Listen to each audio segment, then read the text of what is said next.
और मेरी जान, कैसे हैं आप सब? आशा करती हूँ कि आप बहुत ही अच्छी सोच के साथ बहुत ही अच्छे काम करते हुए आप खूब तरक्की कर रहे होंगे।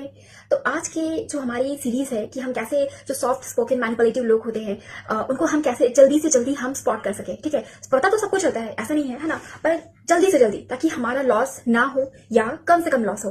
तो आज जो हमारा एपिसोड 3 है, इसमें मैं आपको एक्सप्लेन करूंगी फाइनेंशियल मैनिपुलेटर्स के बारे में। और ये जो फेनोमेना है ये बहुत ज्यादा कॉमनली स्प्रेड है, चाहे आप जुआ सट्टा देख लो, है ना, या स्किल बेस्ड गेम, है ना, या जो जॉब वैकेंसीज होती हैं, है ना, कि आप या पैसा डबल कर देंगे। ठीक है, शेयर मार्केट में जैसे पैसा हम इन्फिनाइट कर देंगे, इन्फिनाइट कर देंगे। ठीक है, तो इस टाइप से जो मनी रिलेटेड मैनिपुलेशन किया जाता है किसी भी यंग एडल्ट को, बहुत सारे मैच्योर एडल्ट्स भी फॉल हो जाते हैं। ठीक है, पर ऑब्वियसली मेरी अभी कम्युनिटी में यंग मेंबर्स है, तो मैं उनकी साइकी को भी मैं एड्रेस करूंगी। सो इस वीडियो में हम आपको बताएंगे कि कैसे इन सब सारी चीजों को हम मतलब समझें और डील करें। ऑलराइट, तो ये जो इसका जो ओरिजिन होता है ये वाले कॉन्सेप्ट का कि मुझे इस पे वीडियो बनानी चाहिए, ये एक्चुअली कुछ समय पहले का है।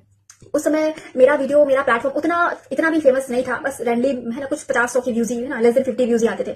तो उस समय क्या होता है ना कि कुछ जो होते हैं नॉर्मल, जो इंस्टाग्राम पे है ना नॉर्मली वॉन्डर करते रहते, तो ऐसे 1-2 लड़के मेरे डीएम पे कूद गए and they start asking me कि क्या आप पैसे बनाते हो, क्या आप पैसे डबल करते हो, है ना, क्या आप हमें रातों रात अमीर बना दोगे, क्या आप कुछ ऐसे फाइनेंशियल टिप्स देते हो, something like this. And I was so मतलब वरीड अबाउट देयर साइकोलॉजी कि उनको लग रहा है कि ये कोई फाइनेंशियल फ्रॉड या स्कैम वाला कुछ उनको टिप्स मिल जाएगा। तो I just denied them and block them.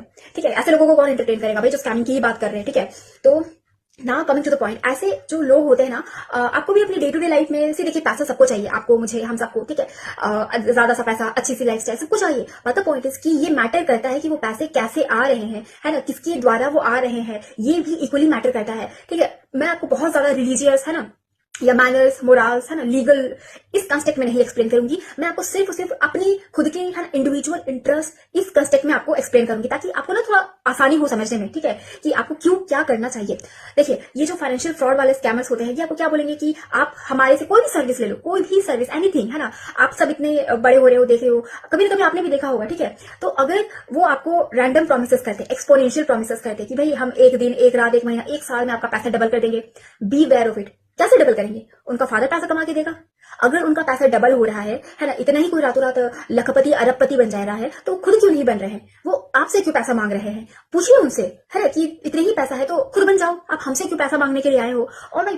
और मैं आपको बताती हूँ स्वीटहार्ट, जिनके पास असली मनी होता है ना, रियल मनी, वो चुप रहते हैं, वो साइलेंट रहते हैं, वो डाउन टू अर्थ रहते हैं, वो ज्यादा ना पब्लिक में फ्लैश नहीं करते कि भाई हमारे पास पैसा है ना, वो बहुत ही संभल संभल करके बिहेवियर, एक्सपेंडिचर, एवरीथिंग बहुत ही कैलकुलेटिव वे में करते हैं, ढिंडोरा नहीं पीटते हैं। दूसरों के घर जाकर के इंस्टाग्राम पे डीएम में, है ना, फोन करके पैसे दे दो, है ना, हम डबल कर देंगे, ट्रिपल कर देंगे, ये सब धांधलेबाजी नहीं करते हैं। ये सब स्ट्रेट फॉरवर्ड स्कैमर लोगों का ही काम होता है, चाहे वो लेडीज हो चाहे वो जेंट्स हो, है ना, सब होता है ना, मतलब आपस में घुल मिल करके काम करते हैं। तो be very aware of it, जो आपको ना लालच, जो आपके अंदर ग्रीड को ट्रिगर कर रहे हैं। ठीक है, जैसे ऑलमोस्ट हर एक रिलीजन में, ठीक है, ना सिर्फ हिंदुइज्म, हर एक रिलीजन में लालच को बुरी बला बोला गया है। तो आपको ये चीज ना ध्यान में रखनी है कि क्या वो आपकी लालच, आपकी नीड, आपकी डेस्परेशन, इसको वो ट्रिगर कर रहा है। आपको पता है स्वीटहार्ट, जो सेंस ऑफ डेस्परेशन होती है ना, सबसे वर्स्ट चीज होती है जब आप इमोशनली फ्रेगाइल होते हो। ठीक है, आप किसी भी चीज को पाने के लिए कोई भी कॉम्प्रोमाइज, रिमेंबर कॉम्प्रोमाइज, है ना, करने की मेंटालिटी में रहते हो।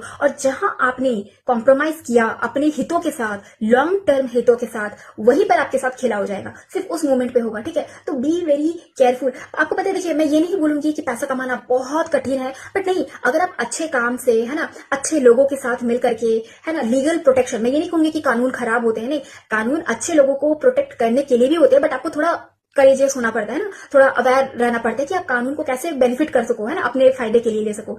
तो आपको ये सब चीजें होनी पड़ती है। पैसा कमाना थोड़ा टाइम टेकिंग है, ईमानदारी से अच्छे से पैसा कमाना। ठीक है, पर ये जो टाइम जो लगता है ना, ये आपको बिल्ड करता है, आपका ब्रांड वैल्यू बिल्ड करता है, आपको बिल्ड, आपका पर्सनैलिटी, आपका बिजनेस प्रैक्टिसेस, बिजनेस एथिक्स, है ना, आपका जो एक्सपीरियंस होता है वो बिल्ड करता है, और ये आपको लॉन्ग टर्म में बेनिफिट देता है, आपको भी प्लस आपके बच्चे को भी। लोगों में होता है कि हम अपने बच्चों में अपनी लीगेसी को ट्रांसफर करें, तो भाई आपकी जब खुद की एक ईमानदार, है ना, थॉटफुल, माइंडफुल बिजनेस पर्सन की, या जेंटलमैन या लेडीज, है ना, ऐसी लीगेसी होगी, तब ना लोग आपके बच्चों को भी अप्रिशिएट करें कि हाँ भाई कि उनका फलाना का बेटा बेटी है। ठीक है, तो आप कभी भी ये चीज हमेशा ध्यान रखें कि ग्रीड, डेस्परेशन, शॉर्ट टर्म, है ना, 1 साल के अंदर अंदर, है ना, अगर आपको बिना मेहनत किए अगर आपको पैसा मिल रहा है, बिना मेहनत किए, है ना, बिना अपना कॉन्ट्रीब्यूशन किए, be very careful about it. You are the victim, or you are not like you are not Ambani or Adani, you are the victim of those scammers. So be very careful about it. Much love.